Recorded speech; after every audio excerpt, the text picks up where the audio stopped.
কৈলাস দাদা যে, তা কোথায় গিয়েছিলে দাদা? বাজার করতে গিয়েছিলেন বুঝি? তরকারির দাম কেমন? হ্যাঁ রে ভাই, বাজারে গিয়েছিলাম কিছু তরি তরকারি কিনতে, কিন্তু যা দাম শুনেই গা শিউরে ওঠে।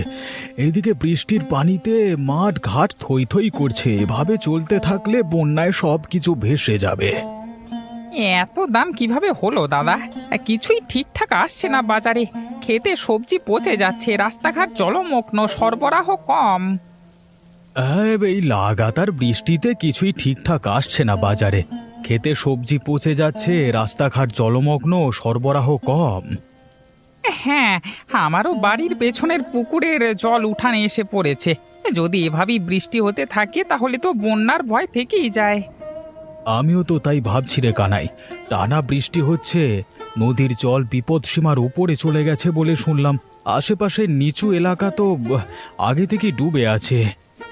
সবাইকে আগে থেকে প্রস্তুত থাকতে বলতে হবে, আগে থেকে যাতে শুকনো খাবার সবাই মজুদ রাখে। শুনলাম প্রস্তুতি নিচ্ছে, কিন্তু এই এলাকায় যদি বন্যা নামে তাহলে তো সর্বনাশ। আমাদের তো ঘরবাড়ি কাঁচা মাটির, টিকবে না। হ্যাঁ দাদা, মনটা কেমন অস্থির লাগছে। পরিবার নিয়ে যে কি হবে। ভরসা রাখ ভাই, তবে এখনই যদি সুরক্ষার ব্যবস্থা না হয় তাহলে সামনে ভয়াবহ কিছু ঘটতে পারে। ঠিকই বলেছো দাদা, সব কিছু যেন ঠিক থাকে। বাড়ির দিকে যাই, তোর বৌদি আবার রান্না করবে। ঠিক আছে দাদা, আমিও বাজারের দিকে গিয়ে দেখি কিছু কিনতে পারি কিনা।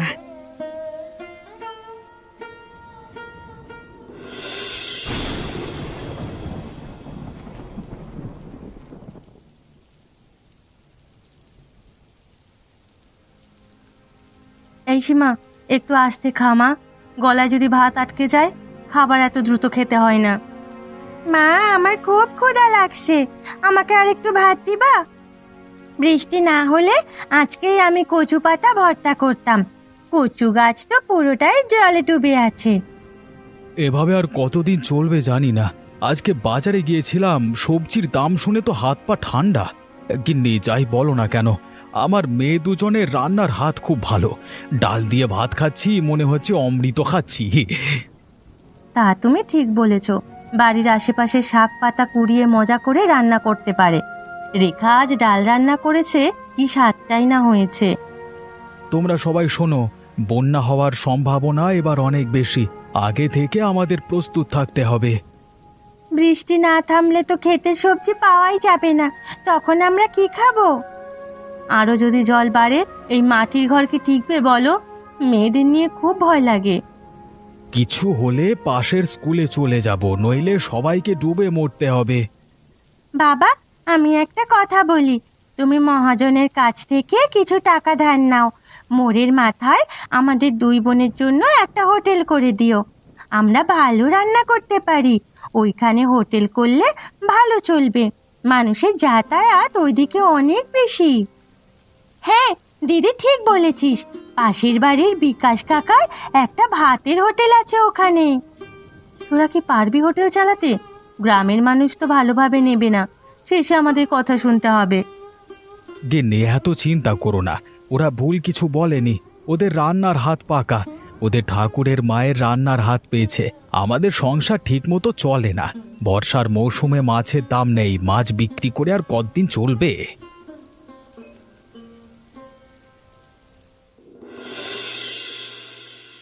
দিদি দেখো না, মাচায় লাউ গাছ কেমন ঝুলে পড়েছে, লাউও ধরেছে। দিদি, লাউ চিংড়ি মজার খাবার। সত্যি তো, কত লাউ ধরেছে দেখেছিস? শোন, আমাদের হোটেলে লাউ চিংড়ি রান্না হবে, গরম ভাতের সাথে খেতে সেই লাগে। কিন্তু বন্যার জল যেভাবে চারিদিকে ছড়িয়ে পড়েছে, কি যে হবে। সে যাই হোক, আমাদের হোটেল হবেই। বাবাকে আজই মহাজনের কাছে যেতে বলবো।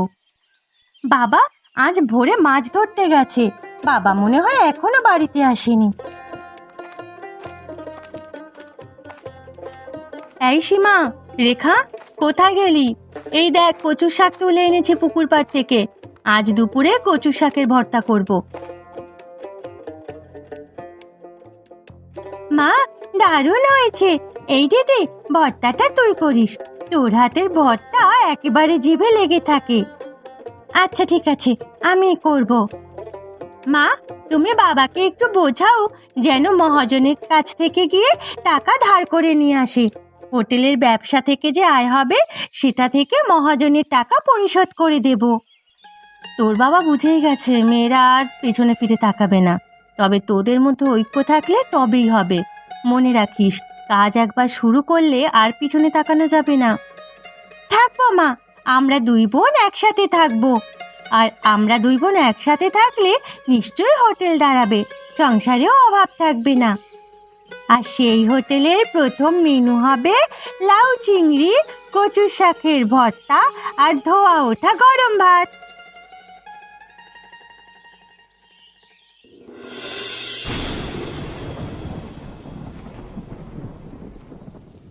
আরে কৈলাস, কি খবর? আজকাল দেখাই যায় না তো। কি মনে করে? কাপড় চোপড় তো ভিজেই গেছে। বাবু, এই বৃষ্টির মধ্যেই আসতে হলো। আপনার সঙ্গে একটু দরকারি কথা ছিল, যদি অনুমতি দেন তাহলে বলতে পারি। আরে বলো বলো, এত সংকোচ করছো কেন? কোনো বিপদে পড়নি তো? বাবু, আপনার কাছ থেকে কিছু টাকা ধার চাই।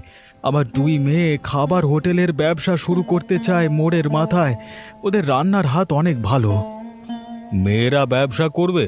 হ্যাঁ, শোনো কৈলাস, ব্যবসা তো ছেলে মানুষের কাজ, তাও আবার খাবার হোটেল। তোমার মেয়েরা চালাতে পারবে তো?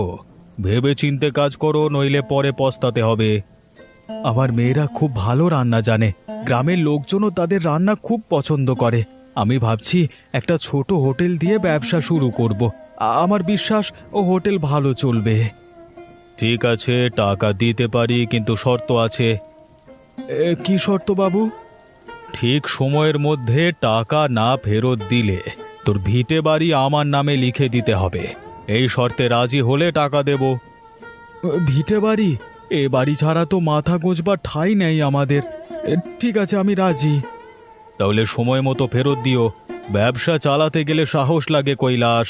তোর মেয়েরা পারবে তো? ওরা পারবে, আমি বিশ্বাস করি ওদের উপর। মেয়েদের স্বপ্নের জন্য তো কিছু করতেই হবে, তাই না? কৈলাস, এই কাগজে একটা টিপসই দাও। আচ্ছা।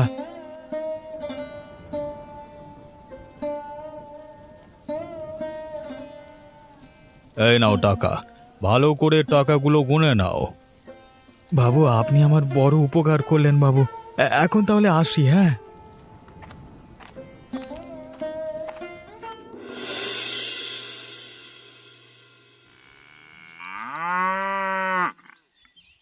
রেখা, চুলায় ভাত হয়ে গেছে, লাউ চিংড়ি রান্না হয়ে গেছে, এখন ভর্তাটা শেষ করলেই হবে। ঠিক আছে, আমি ভর্তা মেশাতে বসছি। বাবা, তুমি চেয়ার টেবিল ঠিক মতো সাজিয়ে রেখো।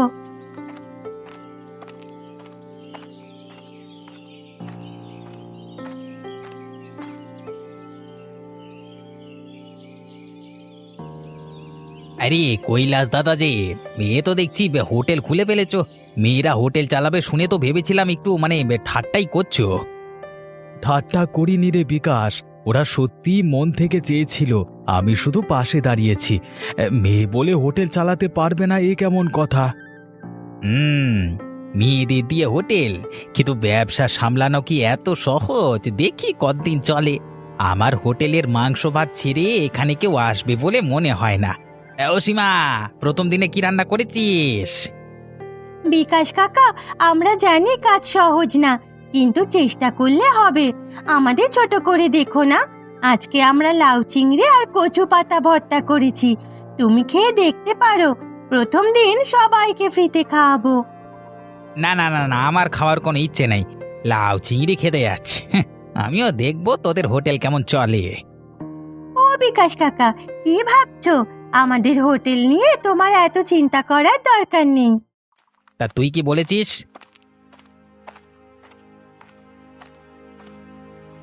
বিকাশ, তুই এখানে? তোকে খুঁজছি কখন থেকে, বড্ড খিদে পেয়েছে।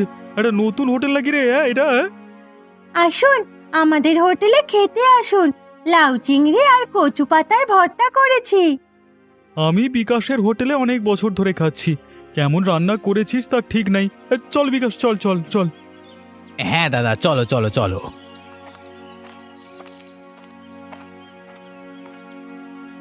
তোরা মন খারাপ করিস না, প্রথম প্রথম এমন হবে।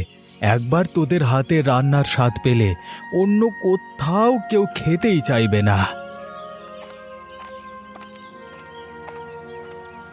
আসুন আসুন, গরম গরম ভাত আর লাউ চিংড়ি খেয়ে যান।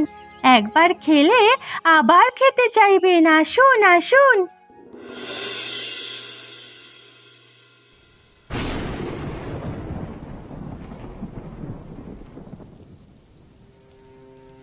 কৈলাস দাদা, সর্বনাশ হয়ে গেছে, নদীর বাঁধ ভেঙে গেছে।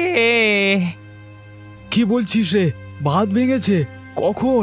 আমি জাল নিয়ে নদীর দিকে যাব ভাবছিলাম। আজকে ভোরবেলায় বাঁধের কাদা মাটি একেবারে নরম হয়ে গেছিল, টানা বৃষ্টিতে ভেঙে গেছে। জল অনেক জোরে আসছে এইদিকে, কি হবে আমাদের? আমাদের বাড়িটা তো নিচুতে, দুপুরের মধ্যে যদি জল আসে তাহলে আমরা কোথায় যাব? ওইদিকে সীমারেখা হোটেলে গেছে, কি হবে এখন আমাদের? হ্যাঁ, এখনই ব্যবস্থা নিতে হবে, নইলে আমরা সবাই বিপদে পড়ে যাব।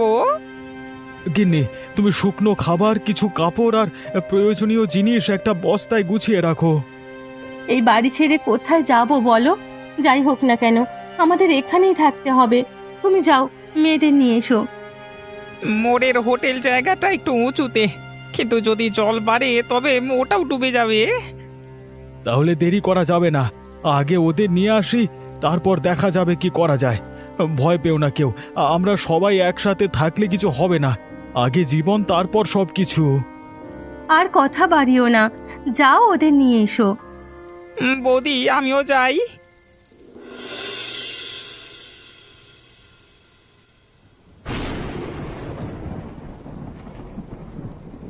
মা, হোটেলে আজ একজনও লোক আসেনি। জলের মধ্যে কেউ আসতেই চায় না। বন্যার জল যেভাবে বাড়ছে, ব্যবসা চালানো কঠিন হয়ে যাবে বলে মনে হচ্ছে। খাবার রান্না করেও আবার বাসায় নিয়ে আসতে হলো। এত কষ্ট করে সব করছিলাম, এখন সবকিছু ঠিকঠাক চলছে না। এই বন্যা সব উল্টে পাল্টে দিল। হোটেলের চারপাশও একবারে ডুবে যেতে বসেছে। মহাজনের টাকা এখনো প্রায় পুরোটা বাকি। কথা ছিল 1 মাসের মধ্যে কিছুটা শোধ করব। এখন যদি আয় না হয়, ফেরত দেব কিভাবে? গিন্নি ভাবছি বন্যার জলে চিংড়ি ধরতে যাব কালকে ভোরে। আমরা তো শুধু ভালো কিছু করার স্বপ্ন দেখেছিলাম, কিন্তু আজ সবকিছু ভেঙে যাচ্ছে বাবা। ওই বিকাশ কাকা আমাদের একেবারে সহ্য করতে পারছে না। খরিদ্দার জাদুই একটা হয়, তাদের কানে কুমন্ত্রণা দিয়ে নিজেদের হোটেলে নিয়ে যায়। মন খারাপ করিস না দিদি, আমরা একসাথে ছিলাম বলে এত দূর আসতে পেরেছি। এখন যদি হাল না ছাড়ি, হয়তো কোনো একটা উপায় বের হবে। কিন্তু এই জল কবে নামবে কেউ জানে না। খাওয়া দাওয়া আবার ঋণের চাপ, কেমন যেন বুক ধড়ফড় করছে। কতদিন চলবে এইভাবে? জীবন বড় কষ্টের হয়ে উঠেছে, কিন্তু আমি এখনো বিশ্বাস করি তোদের স্বপ্নটা একদিন ঠিকই সত্যি হবে। হয়তো একটু দেরি হবে, কিন্তু হবে হবে। বাবা, আমরা এই বন্যার মধ্যে হোটেল খুলে রাখবো। বাবা, তুমি কাল মাছ ধরতে যাবে আর সবাইকে জানিয়ে দেবে আমাদের হোটেলের কথা। ঠিক বলেছিস রে মা, তাই হবে। এখন শুধু ধৈর্য ধরতে হবে। বন্যার মধ্যে মানুষ খেতে আসবে, মহাজনের টাকাও পরিশোধ করে দেব। ঠিক বলেছ, আমরা সবাই একসাথে আছি। বিপদে তো মানুষের সাহস বাড়ে। হ্যাঁ মা, কাল থেকে রান্না বন্ধ নয়। যতটুকু সম্ভব রান্না করব, কেউ না কেউ তো আসবেই। আর যদি একদিনেও না চলে, তবে আমরা নিজেরা খেয়ে নেব, কিন্তু হাল ছাড়বো না। একটু রেহাই দাও, বন্যায় আমাদের মতো গরিব মানুষের বেঁচে থাকবার ব্যবস্থা করো।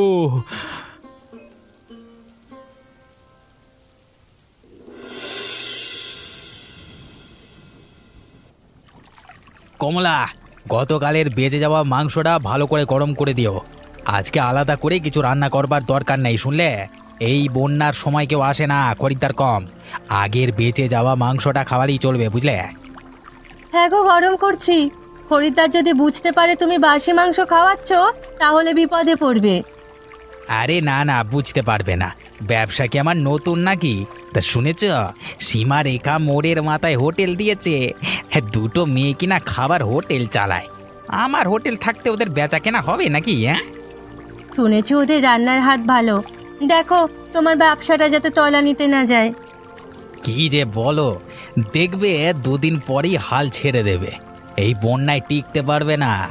খালি উৎসাহে ব্যবসা হয় না, বুঝলে? আসল কথা টিকিয়ে রাখা। তোমার কথা গেছে, ছেলেরা এই সকালে কোথায় যে গেল।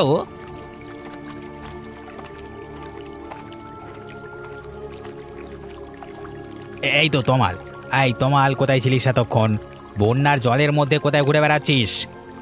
ওই সীমারেখাদের হোটেলের পাশ দিয়ে আসছিলাম, কিছু লোক খাচ্ছিল দেখলাম। কি বললি? বুঝতে পেরেছি, আজকে আমার যেতে দেরি হচ্ছে, এই জন্য খরিদ্দার ওদের হোটেলে গেছে।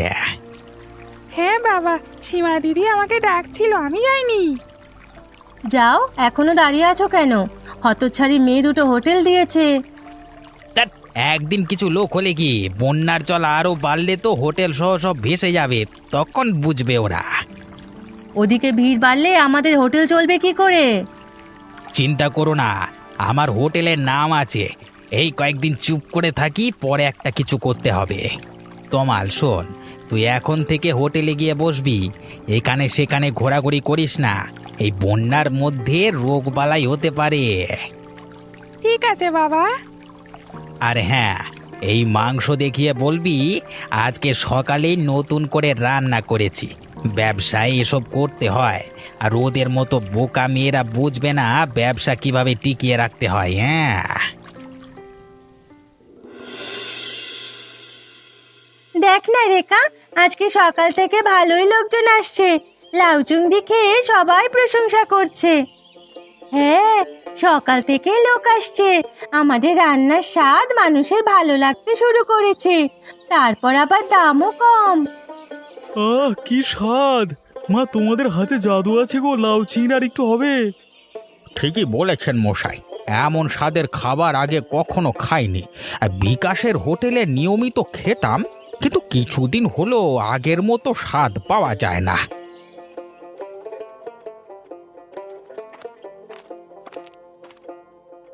মহাজন কাকা যে, আসুন কাকা। আমি বসতে আসিনি, বুঝলি? তোর বাবাকে বলিস পাওনা টাকা ফেরত দিতে। এখনো তো পাওনা টাকা দেয়নি, অনেক দিন হয়ে গেল, টাকা দেওয়ার নামগন্ধ নেই। কাকা, আর কিছুদিন সময় দিন। আমাদের হোটেলের মোটামুটি খরিদ্দার আসা শুরু হয়েছে। কিছু টাকা জমা হলে বাবা টাকা দিয়ে দেবে। শোন, আমি আগেই বলেছিলাম, মেয়ে মানুষের দিয়ে ব্যবসা হয় না। তোদের বাবাকে বলিস দুদিনের মধ্যে টাকা যদি ফেরত না দেয়, তাহলে তোদের ভিটে বাড়ি দখল নেব। কাকা, একটু সময় দিন আমাদের। বাড়াবাড়ি করিস না, ব্যবসা কি এত সহজ? তোরা মেয়ে মানুষ, খালি লাউ চিংড়ি দিয়ে কি ব্যবসা হয়? এখন আমি চললাম, টাকা না পেলে দুদিন পরে তোদের বাড়ি যাব।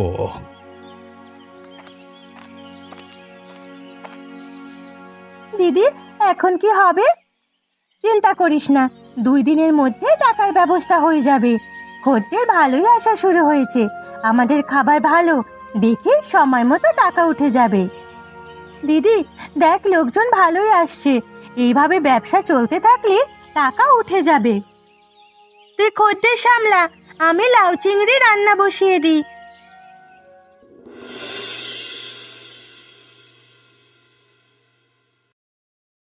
এই নিন দাদা, কচি পাঁটার ঝোল আর গরম ভাত।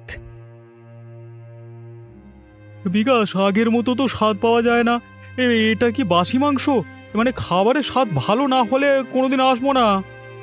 কি যে বলো না দাদা, বাসি হবে কেন? আমার গিন্নি রোজ সকালে রান্না করে। গিন্নি, এদিকে এসো দেখি। দাদা, খাবার বাসি না, আমি নিজে হাতে রোজ রান্না করি। তোমরা সত্যি বলছো বলে তো মনে হচ্ছে না। আমি চললাম, এই খাবার মুখে দেওয়া যাচ্ছে না। ভাই, হ্যাঁ গো, খদ্দের তো সব চলে যাচ্ছে। ওই সীমারেখা আমাদের ব্যবসার 12টা বাজিয়ে দিয়েছে। এই যে আমাদের এখানে আসুন, কচি পাঁঠার ঝোল, পটল ভাজি, ডাল সব আছে। না রে বাবা, তোদের হোটেলে বাসি খাবার মুখে রোচে না। পাশের হোটেলে লাউ চিংড়ি অনেক মজা, ওইখানেই যাচ্ছি। এই মেয়ে দুটোর জন্য আজকে আমার ব্যবসা চলছে না, এর একটা বিহিত করতেই হবে। এই তমাল, এই পর্যন্ত কজন খেয়েছে রে? এই পর্যন্ত 5 জন বাবা, কেউ তো আসতে চাইছে না। বাবা দেখো, রেখা দিদিদের ওখানে কত খদ্দের। এভাবে চললে তো হবে না। খরিদ্দার যা 2-1 জন আসছে, খাবার মুখে দিয়ে চলে যাচ্ছে। কত খাবার নষ্ট হয়েছে দেখো। আমি বলি কি, বাসি খাবার হোটেল রাখার দরকার নেই। তুমি কি বলছো সব দোষ কি ওই সীমা আর রেখার? ও বাবা, বাসি খাবার বিক্রি করা ভালো না গো। তুই চুপ থাক, বেশি কথা বলিস না। চল আজকের মতো বাড়ি যাই, কালকে ওদের দেখকে ছাড়বো।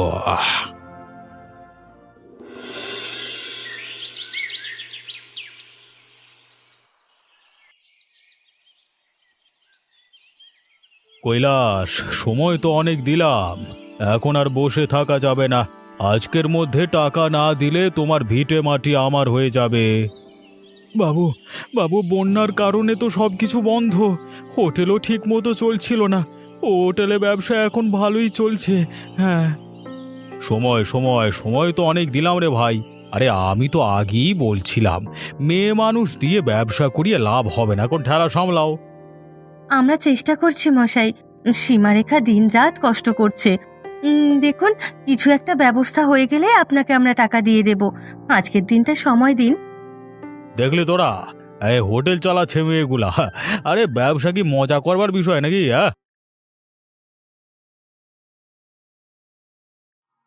হ্যাঁ দাদা, হ্যাঁ দাদা, তোমাদের হোটেলে গেছিলাম, সেখান থেকে আসলাম। কয়েকদিন অনেক ভালো ব্যবসা হয়েছে দাদা। এই শুনলাম মহাজন এসেছে। এই তো মহাজন বাবু, তাই ছুটে চলে এলাম আর কি। আজকেও ভালো বিক্রি হয়েছে দাদা। এই টাকাগুলো গুনে মহাজন বাবুকে দিয়ে দিন। সীমা দিয়েছে, বলেছে মহাজন বাবুকে দেওয়ার জন্য আর কি। হ্যাঁ বাবু, এই নিন টাকা। টাকাগুলো দিতে একটু দেরি হলো, হোটেল অনেক ভালো চলছে বাবু। ঠিক আছে, যাক, তাহলে ব্যবসা ভালো চলছে। আমি তাহলে ভুল ভেবেছিলাম, মেয়েদের দিয়েও তাহলে ভালো ব্যবসা হয়। বাবু ঘরে আসুন, কিছু মুখে দিন, না খেয়ে যাবেন না। হ্যাঁ, আসুন মশাই। না না, আজকে আর কিছু মুখে দেব না, অনেক কাজ আছে। তবে তোমার মেয়েদের হাতের রান্না একদিন খেতে হবে। আজকে তাহলে আসি। হ্যাঁ,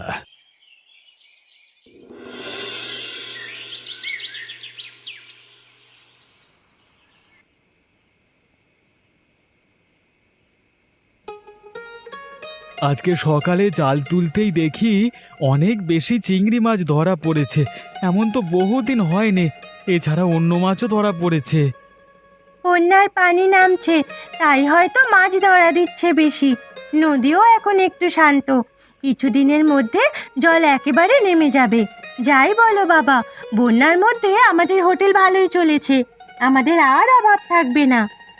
গাছে কত লাউ ধরেছে, আগের থেকে যেন দ্বিগুণ হয়েছে। এই লাউ চিংড়ি আর গরম ভাত, দারুণ ব্যাপার। হোটেলটা যেন আমাদের আশার আলো হয়ে উঠেছে। আজকে মহাজনের কিস্তিটাও ঠিকঠাক পরিশোধ হলো, নইলে এই বাড়িটা ছাড়তে হতো। না না মা, আমরা 2 বোন থাকতে এই বাড়ি ছাড়া হতে দিতাম না। আমাদের হোটেল ভালো চলছে। জানো মা, আমাদের এখন কেউ তিরস্কার করছে না, বরং মানুষ খেতে আসছে, আবার বলেও যাচ্ছে খাবার মজার হয়েছে, আবার উৎসাহও দিয়ে যাচ্ছে। শুরুতে ভাবছিলাম সমাজ কি বলবে, মেয়েরা হোটেল চালায়, সেটা কারও ভালো লাগবে না। কিন্তু এখন বুঝি সাহস আর মন থাকলে অনেক কিছু সম্ভব। আমরা কিছু ভুল করিনি। তোদের দেখে মেয়েরা বাইরে কাজের উৎসাহ পাবে। একদম ঠিক বলেছ বাবা। আমাদের হোটেল আরো বড় করব, আমাদের ব্যবসা আরো বড় হবে। হ্যাঁ রে, আজ আমার আনন্দে চোখে জল চলে আসছে। তোদের মতো মেয়ে যাদের ঘরে আছে, তাদের কোনো দুঃখ কষ্ট থাকবে না।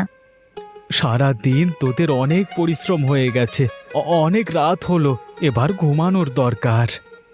হ্যাঁ বাবা, বেশ ক্লান্ত। এই রেখা, চল ঘুমিয়ে পড়ি।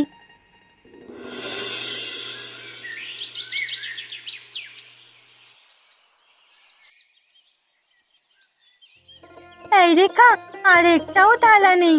খদ্দের বসে আছে, কত তৃপ্তি নিয়ে খাচ্ছে। এটাই তো চেয়েছিলাম, বল।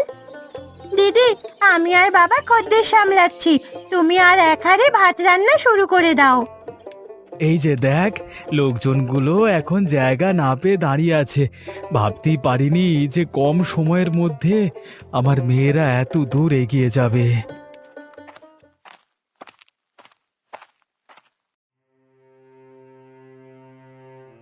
কৈলাস দাদা, তোমরা কাজটা ঠিক করনি। আমার হোটেলের খদ্দের তোমরা বাগিয়ে নিলে, আমার ব্যবসা একেবারে তলানিতে চলে গেল। হ্যাঁ, আমাদের হোটেলে এখন আর তেমন কেউ আসে না। আগে লোকজন গম গম করতো। কাকা, তুমি আমাদের কালে কালে দোষারোপ করছো। একজনের জন্য কখনো আরেকজনের ব্যবসা খারাপ হয় না। খদ্দেররা সবাই এসে অভিযোগ করে তুমি বাসি মাংস বিক্রি করো। এটা ঠিক না কাকা। শোনো কাকা, অনেকে মাংস ভাত খেতে ভালোবাসে, তারা সবাই তোমার হোটেলে খাবে। আমরা তো মাছ রান্না করি না। এবার থেকে বাসি মাংস বিক্রি করবা না, দেখবা তোমার ব্যবসা আগের মতো চলবে। তোরা ঠিকই বলেছিস, এখন থেকে আর বাসি মাংস বিক্রি করব না। তোরা আমার চোখ খুলে দিয়েছিস, তোদের সাথে অনেক খারাপ ব্যবহার করেছি রে। আমাকে তোরা মাফ করে দিস। মিলেমিশে কাজ করলে সবাই লাভবান হয় রে বিকাশ। আজকে তোরা আমার মেয়েদের রান্না খেয়ে যাবি। তোদের রান্নার প্রশংসা এখন গায়ে গায়ে ছড়িয়ে গেছে। বুঝলাম, মেয়ে হলেও মন থাকলে ব্যবসা হয়। তোরা যদি চাস, আমি মাঝে মাঝে এসে সাহায্য করতে পারি। তোমার হাতে যদি সময় থাকে চলে এসো কাকিমা। আজকে থেকে তোদের হোটেলের একটা নাম দি, বন্যায় দুই বোনের লাউ চিংড়ির হোটেল।